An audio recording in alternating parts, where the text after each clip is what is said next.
Let's meet again at the Gardens on Sunday. This week, Graham Simmons went to meet a truly exceptional member of the Scarlets squad. Mad Dogs, an Englishman, and out in the late afternoon sun, a remarkable story. Matt Gilbert, who is making a name for himself here at Llanelli, not just because he's a big-hitting, broad-beamed, line-breaking, try-scoring powerhouse, but also because he's deaf. Defend the first one and the last one, okay? Attack your work, everyone, okay? With his hearing aids in and with lips to read, Matt reckons he can pick up 90% of the surrounding sound. If he can't see any lips, that figure falls to around 60%. And if he can't lip read and he hasn't got his ears in, then in his words, he's lost.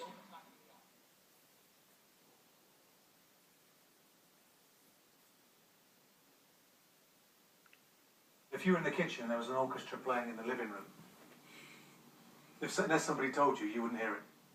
I wouldn't hear the orchestra, no. If someone told me there was an orchestra playing that door, then I could heighten my hearing senses and probably be able to pick pieces out.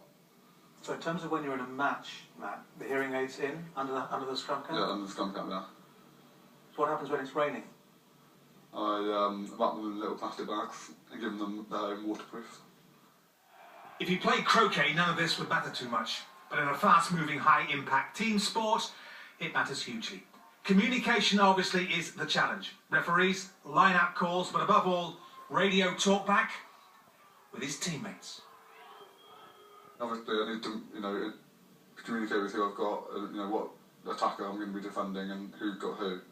But at the same time, in attack, if I'm standing out in the back, I need to make sure I've got a call from the fly half or the centre. And if I don't get a call, I'm going to get in the way. And sometimes I just have to run a line, regardless of what, if I don't know the call, and hopefully I don't mess it up. Defensively, though, if you're looking one way and having to take in information from a different direction from the guy on your inside, that's difficult, isn't it? Yeah, that's probably the hardest thing, yeah. As sometimes happens, the loss of one sense has sharpened others. His peripheral vision, for example, is so good he can almost see backwards. He, though, thinks all the deaf issue is just much ado about very little. I have a hearing impairment, and my question is to wear hearing aids. With Lou Reed, for example, he's got vision impairment, and he has to correct his vision with contact lenses. Now, if he loses the contact lenses in a game, he would have to stop. I'm guessing he would have to stop because he can't see a thing. Whereas if I lost my hearing aid in the game, which does happen occasionally, then, well, not lose it, but battery goes on me, then I can carry on because, I've got my vision and obviously I can see what's going on.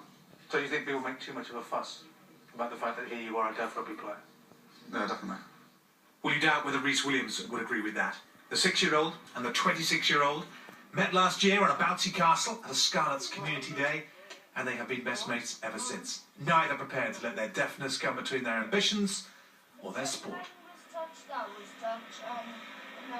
I remember him saying to me in the very beginning, "Mammy, now I'm in under-7s, I play for Pontevedra. When I get good, I can play for Wales, but when I get really good, I can play for the Scarlet." He's got his priorities right. You clearly are an inspiration to him. Is he in some ways an inspiration to you as well? Yeah, definitely. I mean, it's nice that, I'm his idol. You could have 30 other players or 40 other players in the squad that, he could choose to idolise and choose to be nice. So, I've got a responsibility and such that, don't let him down.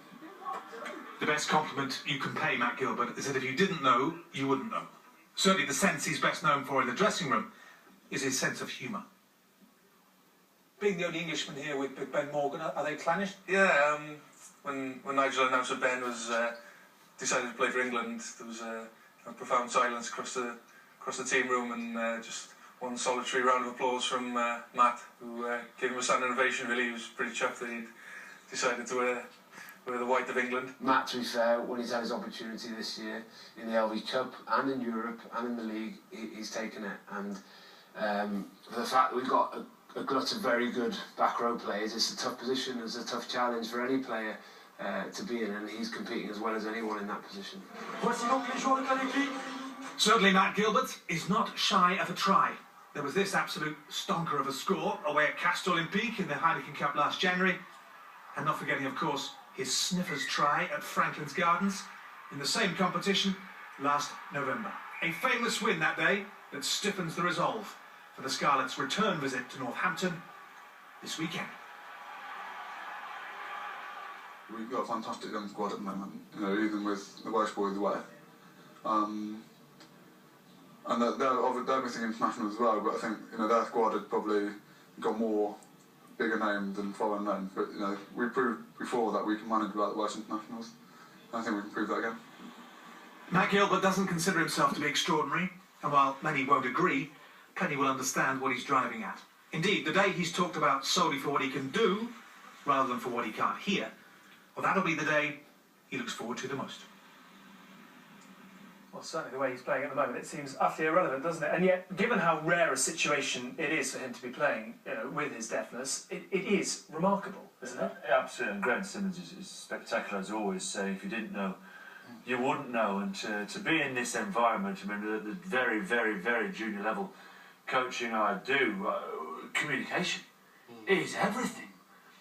Rugby field, yes, it's physical, but the small talk, the chatter, the left, the inside, I push, you push, your man, come short, line out call, absolutely everything revolves around the vocal cords and the ability to hear that and communicate and function in a very high pressure environment. So you begin to take the percentages that Graham's talking about and that Matt himself is talking about, and you begin to understand that, yes, what a wonderful young man he is, and to play it down. But from the outside, wow, what a specimen. And